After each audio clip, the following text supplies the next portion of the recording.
நல்ல குழந்தைங்களுக்கு வர நுரையீரல் சம்பந்தமான பிரச்சனைகளுக்கெல்லாம் சரி செய்யணும்னு நினைக்கிறீங்கன்னா இந்த கற்பூரவள்ளி இலைகளை இந்த மாதிரி சாதமாக லஞ்ச் பாக்ஸுக்கு செஞ்சு கொடுங்க. ரொம்ப ரொம்ப ஹெல்த்தி. கண்டிப்பாக ட்ரை பண்ணி பாருங்கள். கற்பூரவள்ளி இலைகள் பொதுவாகவே குழந்தைங்களுக்கு சளி பிடிச்சா கஷாயம் மாதிரி வச்சு கொடுப்பாங்க.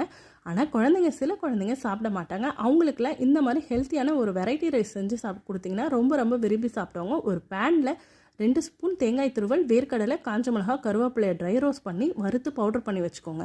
ஒரு பேனில் எண்ணெய் விட்டு கடுகுளுத்தம்பருப்பு, வேர்க்கடலை சேர்த்து ஒரு மீடியம் சைஸ் வெங்காயத்தை பொடியாக கட் பண்ணி வச்சுருக்கோங்க. அதையும் சேர்த்து நல்லா வதக்கி கூடவே பச்சை மிளகாய் காரத்துக்கு சேர்த்து நல்லா வதங்கினதுக்கு அப்புறமா இந்த கட் பண்ணி வச்சுருக்க கற்பூரவள்ளி இலைகளை சேர்த்து நல்லா வதக்கி விட்டுங்க. வடித்து வச்ச சாதத்தை சேர்த்து நல்லா கலந்து விட்டு தேவையான அளவுக்கு உப்பு சேர்த்து வறுத்து அரைச்சி வச்சுருக்க பவுடரையும் சேர்த்து 2 நிமிஷம் கழித்து இறக்குனீங்கன்னா கமகமனு கற்பூரவள்ளி இலை சாதம் ரெடி.